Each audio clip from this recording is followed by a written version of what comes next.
آمین آمین اللہ تعالیٰ آسانی کرے۔ بسم اللہ الرحمن الرحیم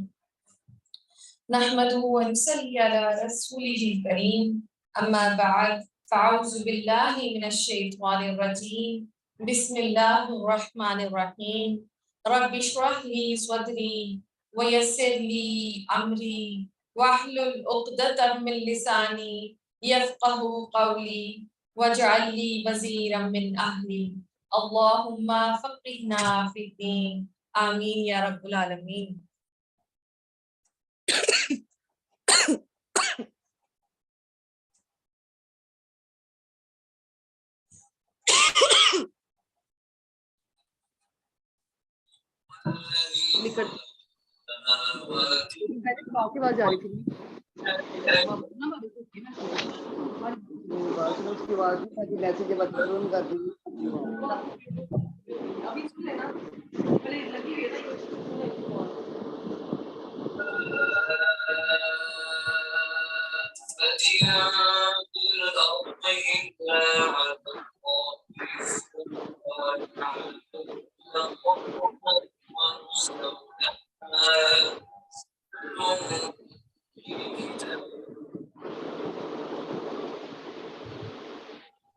وهو الذي خلق السماوات والأرض في 6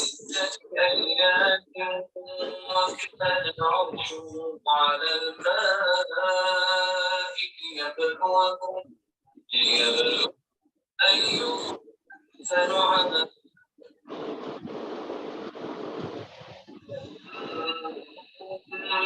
فتموتون من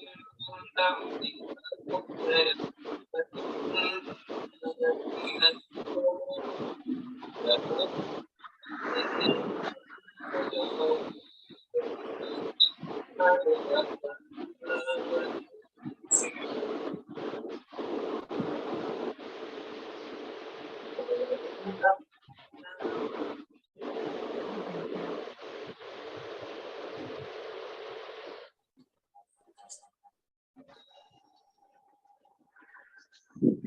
آپ سب سے ریکویسٹ ہے کہ کائنڈلی اپنا مائک جو ہے نا وہ میوٹ کر لیں۔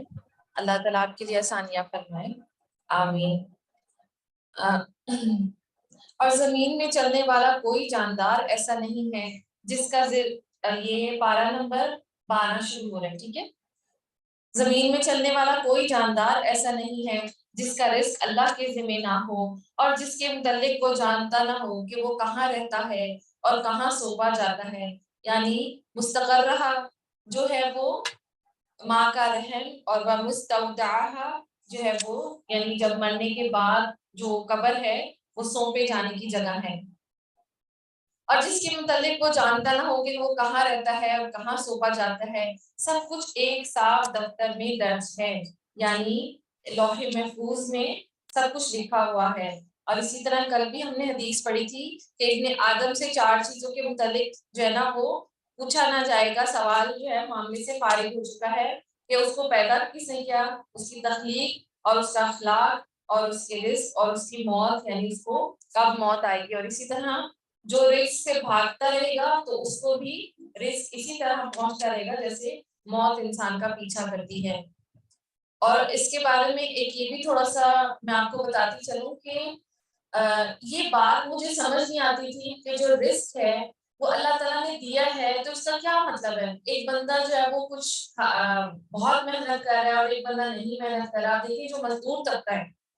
وہ کتنی محنت کرتے ہیں اور ان کو کتنی کم اجرت ملتی ہے۔ تو یہ بات مجھے ایک میرے استاد ہیں انہوں نے اس طرح سمجھائی کہ ایک جو ہے نا آپ جیسے مرغیاں ہیں تو ان کو آپ جو ہے وہ اچھال کے دانہ پھینک دیں پوری چھت پہ یا پوری زمین پہ، تو سارا دن جو ہے وہ چپتی رہے گی ادھر ادھر۔ اور ایک یہ ہے کہ آپ پلیٹ میں تھالی میں رکھ کر ان کے آگے پیش کر دیں۔ تو یہ بات اس طرح مجھے سمجھ آئی کہ آپ جو بندہ جس کا رزق جتنا لکھا ہے نا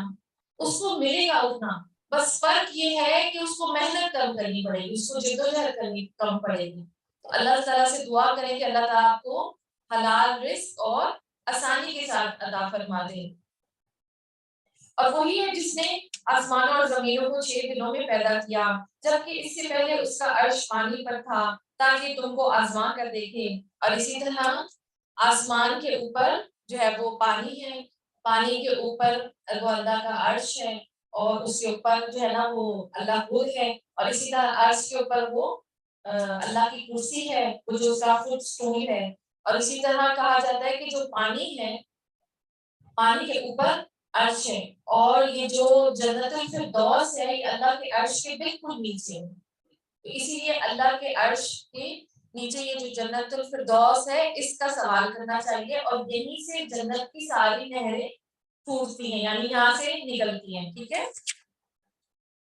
اور تم میں کون بہترین عمل کرنے والا ہے؟ اب اگر اے نبی صلی اللہ علیہ وسلم تم کہو کہ لوگوں مرنے کے بعد تم دوبارہ اٹھائے جاؤ گے، تو منکرین فوراً بول اٹھے کہ یہ تو صحیح جادوگری ہے، اور اگر ہم ایک خاص مدت تک ان کی سزا کو ٹالتے ہیں تو وہ کہنے لگتے ہیں آخر کار کس چیز نے اسے روک رکھا؟ سنو جس روز اس سزا کا وقت آ گیا تو وہ کسی کے پھیرے میں نہ پھر سکے گا، اور وہی چیز ان کو آ گھیرے گی جس کا وہ مذاق اڑاتے ہیں۔ اگر یعنی یہ تمام جو ہے وہ قوموں کا یہی رویہ رہا ہے کہ اپنے نبیوں سے وہ عذاب کا مطالبہ کرتے رہتے تھے، اور پھر نبی کا کیا جواب ہوتا تھا کہ جب وہ وقت آئے گا تو وہ ٹالا نہیں جائے گا۔ اگر کبھی ہم انسان کو اپنی رحمت سے نوازنے کے بعد پھر اس سے محروم کر دیتے ہیں تو وہ مایوس ہو جاتا ہے اور ناشکری کرنے لگتا ہے، اور اگر اس مصیبت کے بعد جو اس پر آئی ہم اسے اس نعمت کا مزہ چکھاتے ہیں تو کہتا ہے کہ میری ساری تکلیفیں دور ہو گئی، پھر وہ پورا نہیں سماتا اور اکڑنے لگتا ہے۔ اس عیب سے پاک اگر کوئی ہے تو بس وہ لوگ ہیں جو صبر کرنے والے ہیں اور نیکوکار ہیں، اور وہی ہے جن کے لیے درگزر بھی ہے اور بڑا اجر بھی۔ کن لوگوں کے لیے اجر ہے؟ الذین صبروا وعملوا الصالحات، صبر بھی کرتے ہیں اور ساتھ ساتھ نیک کام بھی کرتے ہیں۔ دیکھیں آپ اس میں آپ کے لیے بھی حکمت ہے کہ جن لوگوں پر کوئی آزمائش آتی ہے، کوئی مصیبت آتی ہے تو وہ اللہ سے صبر کرتے ہیں، وہ مایوس نہیں ہوتے، اللہ کی رحمت سے نامراد نہیں ہوتے، بلکہ صبر کرتے ہیں اور ساتھ ساتھ نیک عمل بھی کرتے ہیں۔ آپ ماشاءاللہ صبر بھی کر رہی ہیں، بالکل بالکل، اور آپ یہاں پر آتی ہیں، آپ نیک کام کر رہی تھی، یہ آپ کے امی سوالے بھی ہیں۔ اولئک لہم مغفرۃ واجر کبیر، اور یہ سب سے بڑا اجر ہے۔ فَلَعَلَّكَ تَارِكٌ بَعْضَ مَا يُوحَىٰ إِلَيْكَ، تو اے پیغمبر صلی اللہ علیہ وسلم کہیں ایسا نہ ہو کہ تم ان چیزوں میں سے کسی چیز کو چھوڑو جو تمہاری طرف وحی کی جا رہی ہے، اور اس بات پر تنگ دل ہو کہ وہ کہیں گے اس شخص پر کوئی خزانہ کیوں نہ اتارا گیا، یعنی اہل مکہ کا مطالبہ تھا کہ اس پر کوئی خزانہ آ جاتا، یا اس پر کوئی فرشتہ نازل ہوتا، یا نہریں یا وہ چشمے نازل ہوتے اس کے ساتھ، یا یہ کہ اس کے ساتھ کوئی فرشتہ کیوں نہ آیا۔ تم محض خبردار کرنے والے ہو، آگے ہر چیز کا حوالہ دار اللہ ہے۔ کیا یہ کہتے ہیں کہ پیغمبر صلی اللہ علیہ وسلم نے یہ کتاب خود کر لی ہے، یعنی قرآن؟ اچھا یہ بات تو اس جیسی گھڑی ہوئی 10 صورتیں بنا لاؤ، اور اللہ کے سوا جو تمہارے معبود ہیں ان کو مدد کے لیے بلا سکتے ہو تو بلا لو، یعنی پہلے پورے قرآن کا مطالبہ، پھر اس کے بعد جو ہے وہ 10 صورتوں کا مطالبہ، تو اسی طرح آگے بھی آئے گا کہ ایک ہی آیت کیوں نہ بنا لاؤ، لیکن وہ عاجز رہی۔ اب اگر وہ تمہارے مدد کو نہیں پہنچتے تو جان لو کہ یہ اللہ کے علم سے نازل ہوئی ہے، اور یہ کہ اللہ کے سوا کوئی حقیقی معبود نہیں ہے، پھر کیا تم اس کے آگے سر تسلیم خم کرتے ہو؟ من کانا یرید الحیات الدنیا وزینتها، اور جو لوگ بس اس دنیا کی زندگی اور اس کی خوشنمائیوں کے طالب ہوتے ہیں ان کی کارگزاری کا سارا پھل ہم یہی ان کو دے دیتے ہیں، یعنی جو لوگ دنیا میں نیک کام کرتے رہتے ہیں، اور اسی طرح یہ بھی کہا جاتا ہے کہ جو لوگ دنیا میں دکھاوا کرتے ہیں تو ان کے بھی نیک اعمال کا جو ہے وہ سارا اجر دنیا میں ان کو دے دیا جاتا ہے۔ یہ وہی بات ہے نا کہ آپ لوگ سوال کرتے ہیں کہ جو اللہ کے نافرمان ہیں اللہ تعالیٰ ان کو کیوں زیادہ دے دیتا ہے، تو اگر وہ تھوڑی بہت نیکیاں بھی کرتے ہیں تو اللہ تعالیٰ ان کو دنیا میں دے گا، لیکن آخرت میں نہیں ہوگا، اور ان میں سے کوئی کمی نہیں کی جاتی، مگر آخرت میں ایسے لوگوں کے لیے آگ کے سوا کچھ نہیں ہے۔ اور اسی طرح جو لوگ ریاکاری بھی کرتے ہیں وہ بھی دنیا کی خاطر کرتے ہیں نا، تو اللہ تعالیٰ ان کے عمل کو ضائع کر دے گا، اور جو کچھ انہوں نے دنیا میں بنایا وہ سب ملیا میٹ ہو گیا، اور اب ان کا سارا کیا دھرا محض باطل ہے۔ پھر بھلا وہ شخص جو اپنے رب کی طرف سے ایک ساتھ شہادت رکھتا تھا، اس کے بعد ایک گواہ بھی پروردگار کی طرف سے آ گیا، اور پہلے موسیٰ علیہ السلام کی کتاب رہنما اور رحمت کے طور پر آئی ہوئی موجود تھی، کیا وہ دنیا پرستوں کی طرح اس سے انکار کر سکتا ہے؟ یعنی کوئی بھی پیغمبر جب اس کے ساتھ روشن دلیل آ جاتی ہے تو کوئی وہ انکار نہیں کر سکتا۔ ایسے لوگ تو اس پر ایمان ہی لائیں گے، اور انسانی گروہ میں سے جو کوئی اس کا انکار کرے تو اس کے لیے جس جگہ کا وعدہ ہے وہ دوزخ ہے۔ اللہ تعالیٰ ہم سب کو بچائے، آمین۔ بس اے پیغمبر تم اس چیز کی طرف سے کسی شک میں نہ پڑنا، یہ حق ہے تمہارے رب کی طرف سے، مگر اکثر لوگ نہیں مانتے۔ وَمَنْ أَظْلَمُ مِمَّنِ افْتَرَىٰ عَلَى اللَّهِ كَذِبًا، اور اس شخص سے بڑھ کر ظالم اور کون ہوگا جو اللہ پر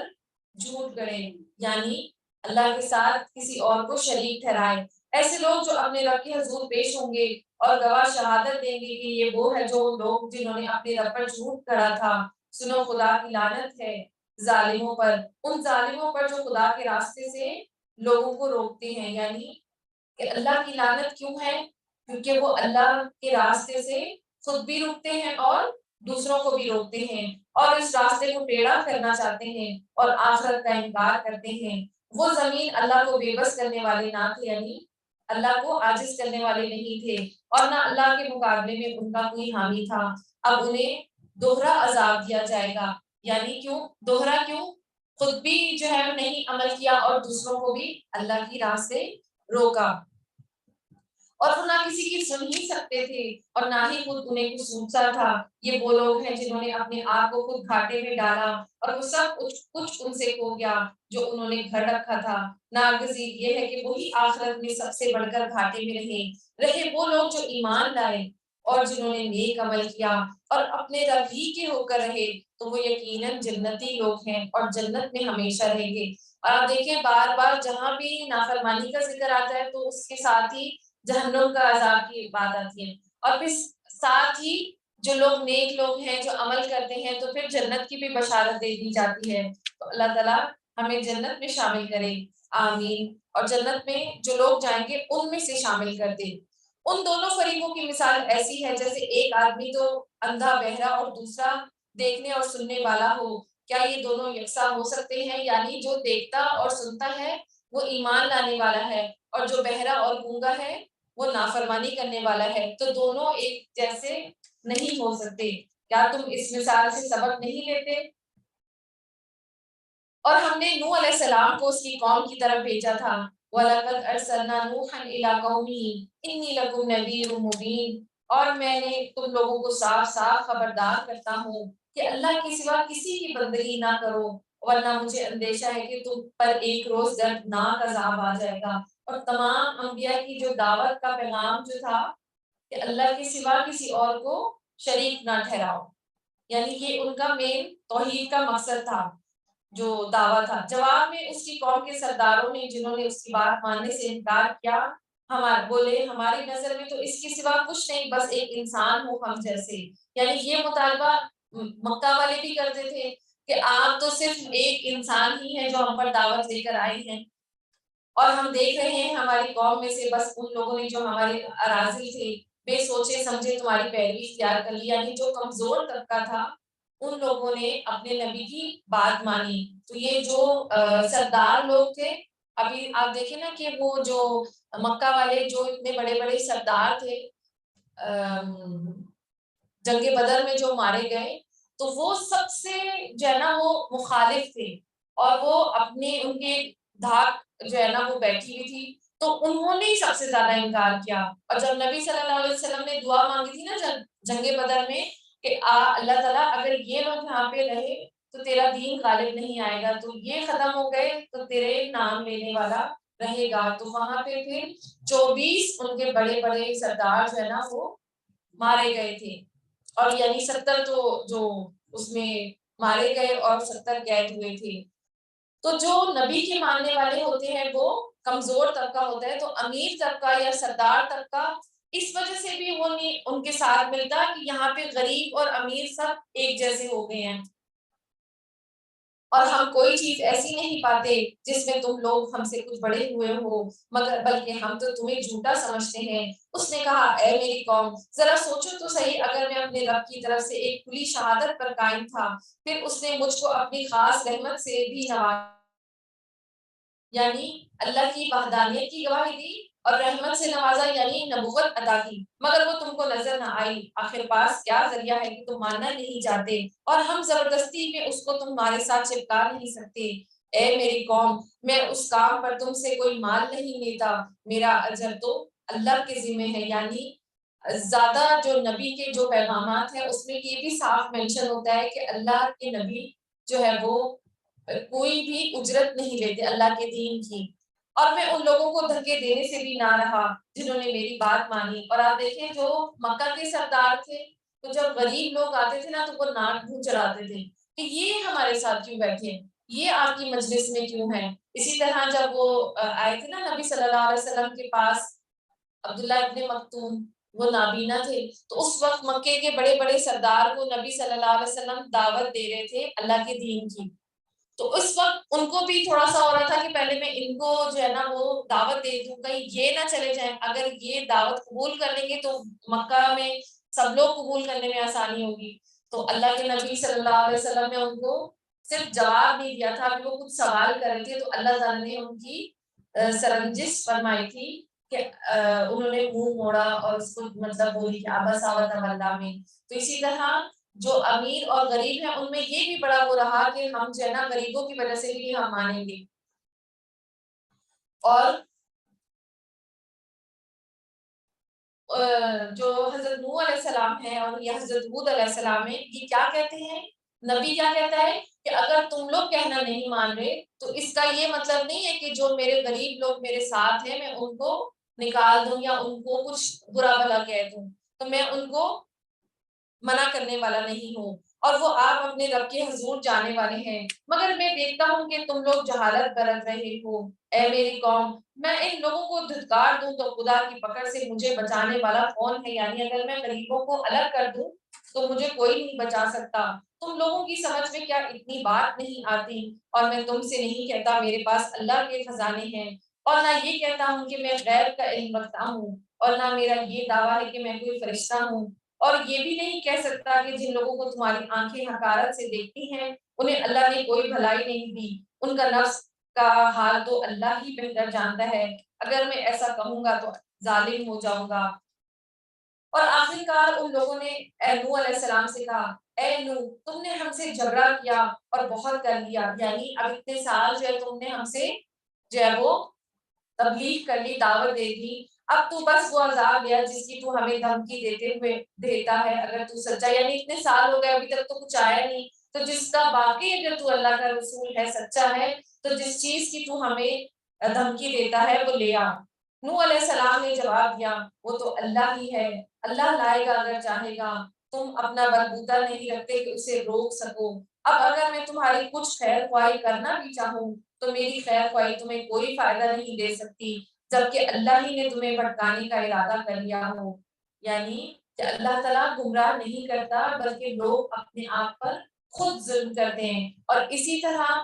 اللہ کی مشیت ایسی ہوتی ہے کہ جب کوئی قوم گمراہی پر مبتلا ہوتی ہے تو اس کے لیے کچھ نیک لوگوں کو ان کا جو ہے نا وہ ان کو دعوت دینے والا بناتا ہے، پھر جب بہت گمراہی میں پھیل جاتی ہے پھر اللہ تعالیٰ اپنے رسولوں کو ان کے معجزوں کے ساتھ بھیجتا ہے، شہادت کے ساتھ بھیجتا ہے، اور جب رسول آ جائے پھر بھی لوگ کہنا نہ مانے تو پھر اللہ جو ہے وہ اپنی حجت تمام کر دیتا ہے اور پھر عذاب کا لکھ دیتا ہے، ارادہ کر لیتا ہے،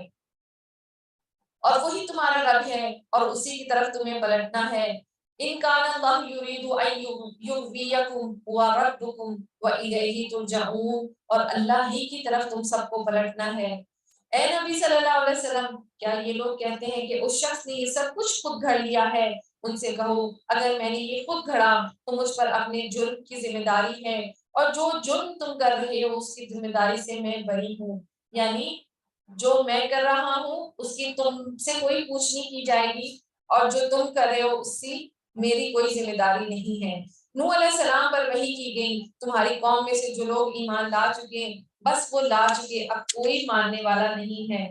اور ان کے کرتوتوں پر غم کھانا چھوڑ دو اور ہماری نگرانی میں ہماری وحی کے مطابق ایک کشتی بنانی شروع کر دو. یعنی اللہ تعالیٰ نے ان کو کشتی بنانے کا بھی علم سکھایا. اور دیکھو جن لوگوں نے ظلم کیا ان کے حق میں مجھ سے کوئی سفارش نہ کرنا. اور آپ دیکھیں کہ سفارش کے بارے میں کتنا اللہ تعالیٰ نے صاف صاف کہہ دیا کہ جو ہے نا وہ کوئی سفارش جو ہے وہ کسی کے حق میں قبول نہیں کی جائے گی. جیسے حضرت نوح علیہ السلام نے اپنے بیٹے کے بارے میں پوچھا تھا نا کہ جب اللہ تعالیٰ نے ہمیں کہا تھا کہ آپ کے آل کو جو ہے نا محفوظ کر دیا جائے گا, وہ بچ جائیں گے, انہوں نے کہا کہ میرا بیٹا جو ہے وہ تو میری آل سے ہے. تو انہوں نے کہا کہ نہیں, یہ جو ہے نا نافرمانوں میں سے تھا.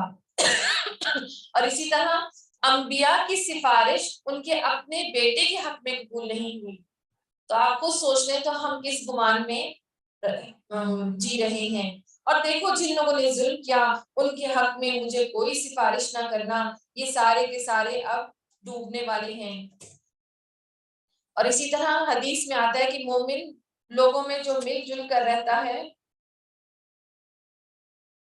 اور ان کی اذیتوں پر صبر کرتا ہے, اجر کے لحاظ سے ان مومن سے بہتر ہے جو لوگوں میں مل جل کر نہیں رہتا اور ان کی اذیتوں پر صبر نہیں کرتا. یعنی ایک بندہ جو کنارہ کش ہو جاتا ہے اور پھر وہ صبر کرتا ہے تو اس سے بہتر وہ ہے جو لوگوں میں رہتا ہے اور ان کی اذیتیں بھی برداشت کرتا ہے اور صبر بھی کرتا ہے. تو جیسے حضرت نوح علیہ السلام نے دیکھیں 950 سال تبلیغ کی اور ان کی اذیتیں برداشت کی اور انہی کے اندر رہے اور صبر کیا, تو اللہ تعالیٰ نے پھر ان کے لیے راہ نکال دی. نوح علیہ السلام کشتی بنا رہے تھے اور اس کی قوم کے سرداروں میں سے جو کوئی اس کے پاس گزرتا تھا وہ اس کا مذاق اڑاتا تھا. اس نے کہا اگر تم ہم پر ہنستے ہو تو ہم بھی تم پر ہنس رہے ہیں, ان قریب تمہیں خود معلوم ہو جائے گا کہ کس پر وہ عذاب آتا ہے جو اسے رسوا کر دے گا اور کس پر وہ بلا ٹوٹ پڑتی ہے جو ٹالے نہ چلے گی.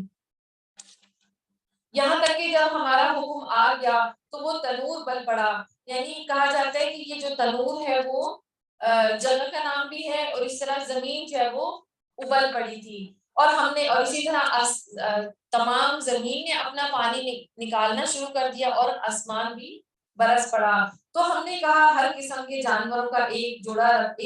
رکھ لو, یعنی نر اور مادہ رکھ لو, اور اپنے گھر والوں کو بھی. یعنی گھر والے کون ہیں؟ وَأَهْلَكَ, جو اللہ کے نبی کے یعنی نوح علیہ السلام کے ماننے والے, سوائے ان اشخاص کے جن کی نشاندہی پہلے کی جا چکی ہے, اس میں سوار کر دو اور ان لوگوں کو بھی بٹھا لو جو ایمان لائے تھے. اور اس میں کہا جاتا ہے کہ نوح علیہ السلام کی جو ہے نا وہ میں پہلے بچپن میں یہ سوچتی تھی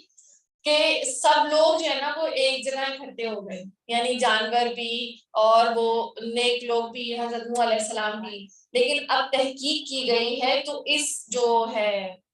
کشتی تو اس کے جو ہے نا 3-4 منزلیں ہیں اور وہ اللہ کے حکم سے وہ ٹھہری تھی اور اللہ تعالیٰ نے اس کو سارا کچھ نبی کو بتایا تھا کہ اس طرح بنانی ہے, اس کی اتنی منزلیں بنانی ہے. تو ایک میں جانور رکھے گئے اور ایک میں یعنی خشکی کے جانور, ایک میں جو ہے وہ پرندے, اس طرح الگ الگ جو ہے نا وہ ان کو رکھا گیا تھا.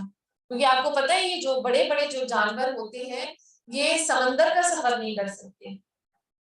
اور خاص طور پہ جس طرح ہاتھی ہو گئے یا بڑے بڑے, تو ان کو اگر لے کر جایا جاتا ہے کہیں, جیسے افریقہ سے ہم نے پاکستان میں ہاتھی منگوانا ہے تو اس کو اگر وہ سمندر کے ذریعے آئے گا تو ان کو جو ہے نا دہشت ہوتی ہے مرنے کی اور ڈوبنے کی, تو ان کو خاص طور پہ ان کو انجیکشن لگائے جاتے ہیں کہ جو ہے نا وہ بے ہوش رہیں گے. اس کو پتہ نہیں کیا کہتے ہیں وہ انجیکشن, وہ یعنی اینستھیزیا آپ سمجھ لیں. اور اسی طرح جب وہ جہاز سے لے کر آتے ہیں یعنی ایروپلین سے, تو تب بھی ان کے ڈاکٹرز اور ان کے سارے جو ہے نا موجود ہوتے ہیں. تو آپ دیکھیں کہ میں یہ سوچتی ہوں کہ ابھی تو ایک دن کا سفر میں اتنا اہتمام کیا جاتا ہے اور اتنے کروڑوں روپے کی لاگت آتی ہے, تو جہاں اتنے دن آسمان اور زمین سے پانی برس رہا ہے تو اللہ تعالیٰ نے کیسے ان کی جو ہے نا وہ آسانی فرمائی کہ منزلیں کر دی, اور ہو سکتا ہے اللہ تعالیٰ نے ان پر سکونت نازل کر دی ہو. کیونکہ آپ دیکھتے ہیں ایک کشتی میں اتنے بڑے بڑے جانور بھی ہیں اور انسان بھی ہیں, تو بندہ پریشان ہو کے باہر نکلنے کی بھی وہ کرتا ہے. اللہ تعالیٰ نے کیسے وہ ان کو بچا لیا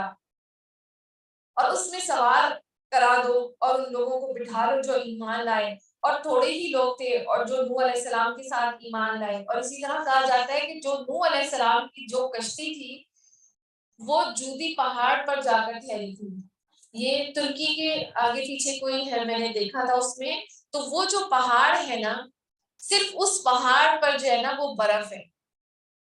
تو وہ برف کی وجہ سے اللہ تعالیٰ نے یہ جو نشان ہے یہ بھی ایک ہمارے لیے نشانی چھوڑی گئی ہے نا، تو وہ اس کشتی کے جو ہے نا نشان اب تک وہ موجود ہے اس پہاڑ پہ، اس برف کی وجہ سے. یہ اللہ کی شان ہے.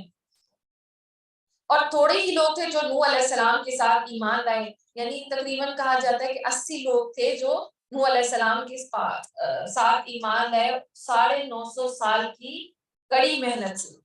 نوح علیہ السلام نے کہا سوار ہو جاؤ اس میں اللہ ہی کے نام سے، اس کا چلنا بھی اور اس کا ٹھہرنا بھی میرا رب بڑا غفور الرحیم ہے. بسم اللہ مجریہا ومرساہا ان ربی لغفور الرحیم.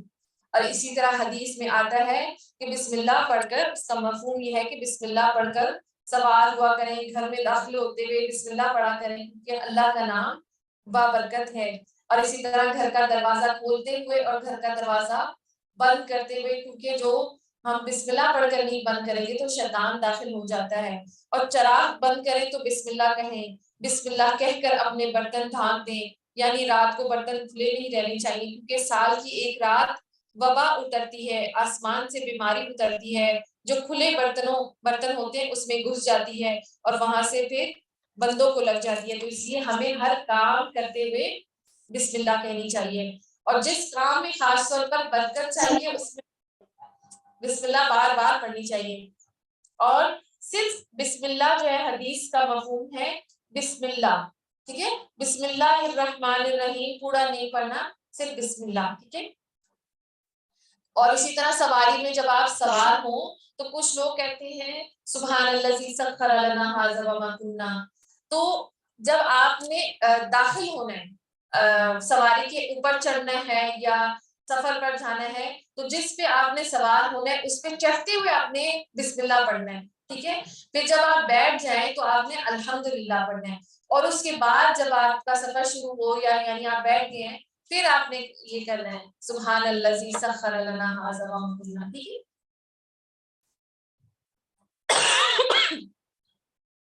بسم اللہ. اور نوح علیہ السلام کا بیٹا تھوڑا فاصلے پر تھا. نوح علیہ السلام کشتی ان لوگوں کے لیے کو لے کر چلی جا رہی تھی اور ایک ایک موج پہاڑ کی طرح اٹھ رہی تھی. نوح علیہ السلام کا بیٹا دور فاصلے پر تھا، یعنی جو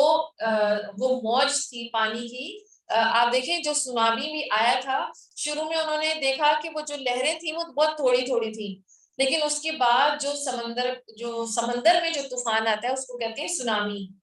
جو جاپان والی سائڈ پہ آیا تھا. تو وہ اتنی اونچی تھی کہ گھروں کے اوپر سے گزر رہی تھی، یعنی اتنی، یعنی اس کی ہائٹ تھی لہروں کی. تو آپ دیکھیں کہ وہ ایسے، کیا ان میں بتایا جا رہا ہے کہ وہ پہاڑ کی طرح لہریں جو ہے نا وہ موجیں بلند ہو رہی تھی.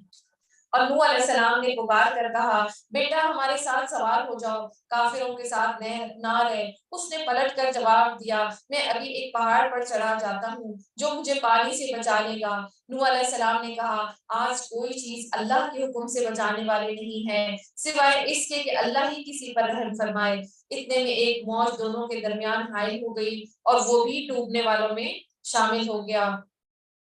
حکم ہوا اے زمین اپنا سارا پانی نگل جا اور اے آسمان تھم جا. چنانچہ پانی زمین میں بیٹھ گیا، اور یعنی نگل جا یعنی فوراً وہ جو پانی تھا نا وہ زمین میں ایک دم پی لیا، یعنی یہ نہیں ہے کہ اس کو عرصہ لگا، فوراً وہ خشک ہو گئی تھی. اور اے زمین اپنا سارا پانی نگل جا اور آسمان تھم جا، اور فیصلہ ہو چکا، کشتی جودی پر ٹک گئی اور کہہ دیا گیا کہ دور ہوئی ظالموں کی قوم، یعنی اللہ تعالیٰ نے جو ظلم کرنے والے تھے ان کو ختم کر دیا. نوح علیہ السلام نے اپنے رب کو پکار کر کہا ربی ان ابنی من اہلی وان وعدک الحق وانت احکم الحاکمین. اے رب میرا بیٹا میرے گھر والوں میں ہی سے تھا اور تیرا وعدہ سچا ہے اور تو سب حاکموں سے بڑا اور بہتر حاکم ہے. جواب میں ارشاد ہوا اے نوح وہ تیرے گھر والوں میں سے نہیں ہے، وہ تو ایک بگڑا ہوا کام ہے. یعنی گھر والے کون ہیں؟ جو ایمان لانے والے تھے. لہٰذا تو اس بات کی مجھ سے درخواست نہ کر جس کی حقیقت تو نہیں جانتا، اور میں تجھے نصیحت کرتا ہوں کہ اپنے آپ کو جاہلوں کی طرح نہ بنا لے۔ یعنی اللہ تعالیٰ نے نوح علیہ السلام کی سفارش کو قبول نہیں کیا، تو سفارش اس کے حق میں قبول ہوگی جو اس کی اہلیت رکھتا ہو۔ نوح علیہ السلام نے فوراً عرض کیا، یعنی فوراً معافی مانگ لی، اے میرے رب میں تیری پناہ مانگتا ہوں اس چیز سے کہ وہ چیز تجھ سے مانگوں جس کا مجھے کوئی علم نہیں، وَإِلَّا تَغْفِرْ لِي وَتَرْحَمْنِي أَكُن مِّنَ الْخَاسِرِينَ، اور اگر تم نے مجھے معاف نہ کیا اور رحم نہ فرمایا تو میں برباد ہو جاؤں گا۔ حکم ہوا اے نوح اتر جا، ہماری طرف سے سلامتی اور برکتیں ہیں، یعنی اللہ تعالیٰ نے ہمیں معاف کر دیا تجھ پر اور ان گروہوں پر جو تیرے ساتھ ہیں، اور کچھ گروہ ایسے بھی ہیں جن کو ہم کچھ مدت سامان زندگی بخشیں گے، پھر انہیں ہماری طرف سے دردناک عذاب پہنچے گا۔ اور یہ ابھی کیوں کہا گیا؟ کیونکہ اس وقت تو حضرت نوح علیہ السلام کے ساتھ سارے ایمان لانے والے تھے، لیکن اللہ کی مشیت ایسی ہے کہ جو ہے نا وہ ایک قوم کو اللہ تعالیٰ جب سارے لوگوں کو پاک کر دیتا ہے، صرف ایمان لانے والے بچتے ہیں، اس میں سے ہی کچھ لوگ فساد کرنے والے ہوتے ہیں، پھر اللہ ان کو پاک کرتا ہے، پھر ان میں سے کچھ لوگ جو ہے وہ کفر کرنے والے ہوتے ہیں۔ اسی طرح جیسے قوم عاد اور سمود کا ذکر ہے، تو انہی نیک لوگوں میں سے ایسے کچھ لوگ جو ہے وہ برے پیدا ہو گئے تھے۔ اب یہاں پہ جو ہے وہ ہود علیہ السلام کی جو ہے نا وہ قوم کا ذکر ہے، کہا جاتا ہے کہ حضرت نوح علیہ السلام کے جو بیٹے سام اور پھر اس کے بعد جو ہے نا ان کی نسل سے ارم، پھر اوس، پھر عاد، تو جو یہ قوم عاد کے اوپر جو حضرت ہود علیہ السلام آئے تھے، تو یہ جو ہے نا بہت لمبے جسم اور قوت والے تھے، جیسے ہم آج کل کہتے ہیں نا باڈی بلڈرز، یعنی کہتے ہیں کہ بہت اونچے اونچے ان کے قد تھے، یعنی لمبے لمبے گھر بناتے تھے، جیسے ہم وہ آج کل وہ برج خلیفہ آپ سمجھتے ہیں، ٹھیک ہے، اونچے اونچے ستونوں والے جو ہے نا وہ گھر بناتے تھے۔ تو اللہ تعالیٰ نے ان کو جو ہے نا خوب مال و دولت دی اور قوت، جسمانی قوت، یعنی قوی جسہ، یعنی اتنی جسمانی قوت عطا کی کہ اس سے پہلے کسی قوم کو جو ہے نا سورہ فجر میں بھی آتا ہے نا الَّتِي لَمْ يُخْلَقْ مِثْلُهَا فِي الْبِلَادِ، کہ اللہ تعالیٰ نے اس جیسی قوم کو پیدا ہی نہیں کیا، یعنی جسمانی قوت کے لحاظ سے اور قد وغیرہ کے لحاظ سے اس جیسی قوم دوبارہ پیدا نہیں ہوئی۔ تو یہ اب حضرت ہود علیہ السلام کے بارے میں آتا ہے۔ اے نبی صلی اللہ علیہ وسلم، یہ غیب کی خبریں ہیں جو ہم تمہاری طرف وحی کر رہے ہیں، اس سے پہلے نہ تم ان کو جانتے تھے اور نہ تمہاری قوم یعنی جو اہل مکہ ہے، بس صبر کرو، انجام کار متقین ہی کے حق میں ہے۔ اور عاد کی طرف ہم نے ان کے بھائی ہود کو بھیجا، یعنی ان کے بھائی کیوں؟ کیونکہ جو بھائی ہوتا ہے وہ خیر خواہ ہوتا ہے، اور مسلمان ایک دوسرے کے اخوت کے لحاظ سے بھائی بھائی ہیں، تو نبی بھی اپنی قوم کا بھائی ہوتا ہے۔ اس نے کہا اے برادران قوم، اللہ کی بندگی کرو، تمہارا خدا اس کے سوا نہیں ہے، تم نے محض جھوٹ کر رکھے ہیں۔ اے برادران قوم، اس کام پر میں تم سے کوئی اجرت نہیں لیتا، میرا اجر تو میرے اللہ کے ذمہ ہے جس نے مجھے پیدا کیا، کیا تم عقل سے ذرا کام نہیں لیتے؟ اے میری قوم، اپنی رب سے معافی مانگو، پھر اس کی طرف پلٹو اور تم پر آسمان کے دہانے کھول دے گا اور تمہاری موجودہ قوت پر مزید قوت کا اضافہ فرمائے گا، اور مجرم بن کر منہ نہ پھیرو، یعنی اللہ کی بندگی سے اعراض نہ کرو۔ اور کہا جاتا ہے کہ حضرت ہود علیہ السلام کی جو قوم تھی، تو ان کے جب نبی آئے اس سے پہلے ان کے اوپر نا تھوڑا، یعنی نبی کے دور میں کچھ قحط سالی اور آسمان سے بارش جو ہے وہ روک دی جاتی تھی، اور تاکہ یہ لوگ اللہ کی طرف پلٹ آئیں، لیکن انہوں نے نافرمانی ہی کی۔ انہوں نے جواب دیا اے ہود، تو ہمارے پاس کوئی صریح شہادت لے کر نہیں آیا، اور تیرے کہنے پر ہم اپنے معبودوں کو نہیں چھوڑ سکتے، اور تجھ پر ہم ایمان لانے والے نہیں ہیں۔ ہم تو یہ سمجھتے ہیں کہ تیرے اوپر ہمارے معبودوں کی کسی کی مار پڑ گئی، یعنی وہ لوگ یہ سمجھتے تھے کہ حضرت ہود علیہ السلام پر ہمارے معبودوں کی جو ہے نا وہ کوئی لعنت پڑ گئی ہے یا مار پڑ گئی ہے۔ ہود علیہ السلام نے کہا میں اللہ کی شہادت پیش کرتا ہوں، اور تم گواہ رہو کہ یہ جو اللہ کے سوا دوسروں کو تم نے خدا میں شریک ٹھہرایا ہے میں اس سے بیزار ہوں۔ اور آپ دیکھیں کہ اعلان براءت جو ہے وہ مشرکین سے نبی صلی اللہ علیہ وسلم نے بھی کیا تھا سورہ توبہ میں۔ اب یہاں بھی جو لوگ اللہ کا کہنا نہیں مانتے تو اللہ بھی اس سے بیزار ہے اور اس کے نبی بھی بیزار ہیں۔ اور پھر جب بندہ بیزار ہے تو اس کی سفارش کیسے کرے گا؟ آپ خود سوچ لیں کہ جو بیزار ہو گیا نبی تو وہ اپنی قوم کی سفارش کیسے کر سکتا ہے؟ تم سب کے ساتھ مل کر میرے خلاف اپنی کرنی میں کسر نہ اٹھا رکھو اور مجھے ذرا مہلت نہ دو، میرا بھروسہ اللہ پر ہے جو میرا رب ہے اور تمہارا رب، انی توکلت علی اللہ ربی و ربکم، یعنی کہ میں نے اپنے رب پر ہی بھروسہ کیا ہے اور کوئی جاندار ایسا نہیں ہے جس کی پیشانی اس کے ہاتھ میں نہ ہو، بے شک میرا رب سیدھی راہ پر ہے، یعنی زمین میں کوئی ایسی مخلوق نہیں اللہ نے پیدا کی کہ اس کی پیشانی اللہ کے ہاتھ میں نہ ہو۔ اور اگر تم منہ پھیرتے ہو تو پھیر لو، جو پیغام دے کر میں تمہارے پاس بھیجا گیا ہوں وہ تم کو پہنچا جا چکا ہے، اب میرا رب تمہاری جگہ دوسری قوم کو اٹھائے گا اور تم اس کا کچھ بگاڑ نہیں سکو گے، یقیناً میرا رب ہر چیز پر نگران ہے۔ پھر جب ہمارا وقت حکم آ گیا تو ہم نے اپنی رحمت سے ہود علیہ السلام اور ان لوگوں کو جو اس کے ساتھ ایمان لائے تھے نجات دے دی اور ایک سخت عذاب سے انہیں بچا لیا۔ اور یہ ہیں عاد، اپنے رب کی آیات سے انہوں نے انکار کیا، اس کے رسول کی بات نہ مانی اور ہر جبار دشمن حق کی پیروی کرتے رہے، آخرکار اس دنیا میں بھی ان پر پھٹکار پڑی اور قیامت کے روز بھی۔ سنو عاد نے اپنے رب سے کفر کیا، اور سنو دور پھینک دیے گئے عاد اور ہود علیہ السلام کی قوم کے لوگ، اور سمود علیہ السلام کی طرف ہم نے ان کے بھائی صالح علیہ السلام کو بھیجا، اس نے کہا اے میری قوم، یہ پاپا پیچھے سے کوئی مسئلہ ہے، ریڈ ہو گیا اس کی بیٹری تو نہیں۔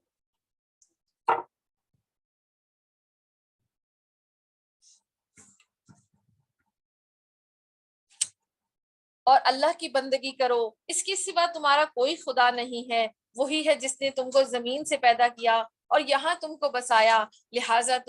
تم اس سے معافی چاہو اور اس کی طرف پلٹ آؤ، یقیناً میرا رب قریب ہے اور وہ دعاؤں کا جواب دینے والا ہے۔